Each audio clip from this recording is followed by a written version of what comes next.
जिस सेमिनार में आप आए थे, मैंने आपको बताया था कि जितना फाउंडेशन में न्याय किया जा सकता है उतना यहाँ नहीं किया जा सकता। ये क्लियर बताया था कि इसमें कुछ चाल फेर किया था।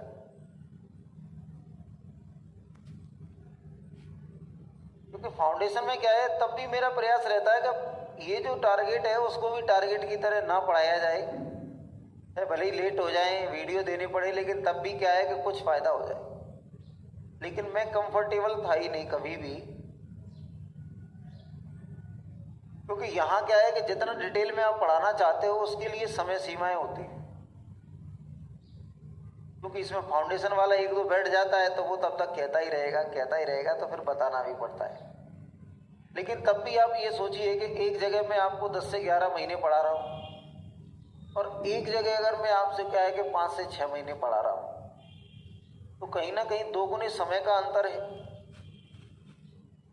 हालांकि वो बात अलग है कि अगर इतनी भी बातें आपको बहुत अच्छे से समझ में आ जाती हैं तो आपको पेपर में परेशानियां नहीं होंगी। लेकिन फिर भी क्या है कि जिसको ज़्यादा आता होगा, अच्छा आता होगा, कंपटीशन तो आपका ऐसा तो है नहीं कि केवल टारगेट बैच वालों से हो। ऐसा है क्या? देखिए, सुनिए। और एक ये टारगेट बैच शुरू करने के पीछे एक जो बड़ी वजह है वो ये भी है कि जो बच्चे पुलिस कांस्टेबल की या जीडी की मानसिकता रखते हैं वो कभी भी फाउंडेशन बैच में, जैसे ही जो हमारा एडवांस का पोर्शन होता है उसमें एक तरफ से गायब होते हैं, एक तरफ से गायब, आधे से ज्यादा नहीं, 60%, 60% से भी ज्यादा। यानी आप देखेंगे कि जब क्या है अर्थमेटिक चल रहा है तो आपको लगेगा कि बैच भरा हुआ है, और जैसे ही आपने एडवांस शुरू किया 10, 15, 20, 25 दिन के बाद तो बिल्कुल सन्नाटा छा जाता है कि कोई है क्या। ऐसी स्थिति दिखेगी भरे हुए बैच की। क्योंकि बच्चा ये चाहता है कि जो मैं चाहता हूं वही पढ़ूं और बाकी को छोड़ दूं। ऐसा होता है क्या? व्यापम का उन लोगों के लिए बताया जाता है कि जिनको मैथ से भारी डर है, जिनको मैथ से भारी डर है।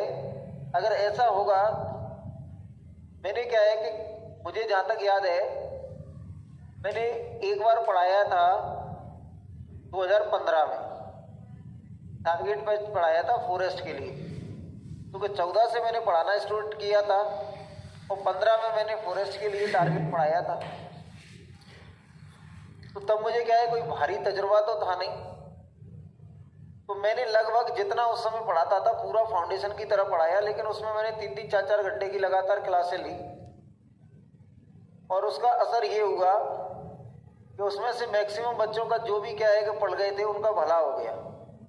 मेरे पास ऐसा कोई रिकॉर्ड नहीं है कि मैं आपसे ये कह दूं कि 100% रहा, लेकिन उसके बाद से ही मुझे जाना गया जो मैंने वो बैच पढ़ाया, क्योंकि उस समय एडवांस पेपरों में भी कम आता था। पहली बार वो शायद फॉरेस्ट का बैच था जिसमें एडवांस की एंट्री हुई और वहाँ से हमारी चल निकली, क्योंकि उस समय क्या है कि एडवांस के लिए बच्चे को काफ़ी डर था, भयंकर डर था।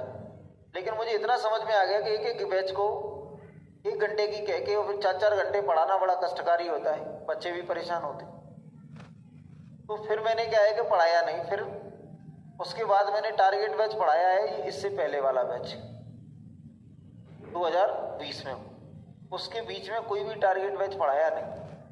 एक तो मेरे ऊपर मानसिक रूप से प्रेशर रहता है कि सब कराओ कराओ कराओ, फिर कभी कभी ये प्रेशर हो जाता है कि ये चीज़ भी बतानी चाहिए कि नहीं बतानी चाहिए, आपस में द्वंद्व हो जाता है। फाउंडेशन बैच में ऐसा कोई चक्कर नहीं रहता। कोई बच्चा सिलेबस की कहता है तो मैं पहले दिन बता देता हूँ, अगर डेमो में आओगे तो पहले दिन 10 से 11 महीने लगेंगे, इतना कह देते हैं, 1-2 महीने ऊपर नीचे हो सकता है। हालांकि ये है कि यहाँ भी हमने क्या है कि अभी तक जो पढ़ा रहे हैं वो कोशिश कर रहे हैं कि आपको चीज़ों को समझाया जाए। जैसे हमारे पास ये A, B, C, E और ये E है। अब कह दिया कि ये क्या है, पॉजिटिव इंटीजर है। ये कैसे है? Consecutive positive integer.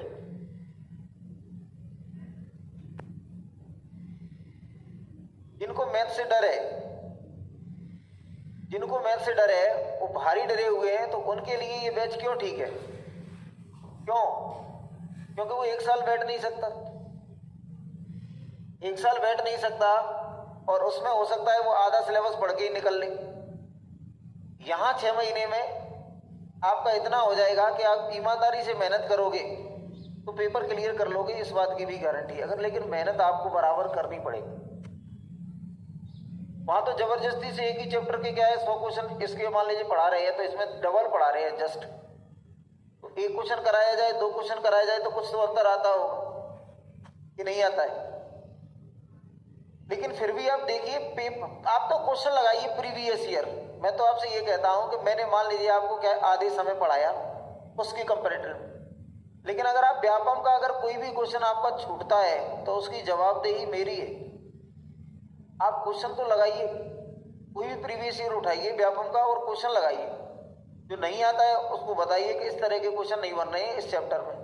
पिछली बार भी इन लोगों ने बताया था कि एज के नहीं बन रहे हैं, तो एज के फिर मैंने 10-20 क्वेश्चन और छांट के और बाद में कराए। तो आप एफर्ट लगाइए और बताइए। अभी मैंने ये तो कहा नहीं है कि मैं इस बैच को खत्म ही कर रहा हूं।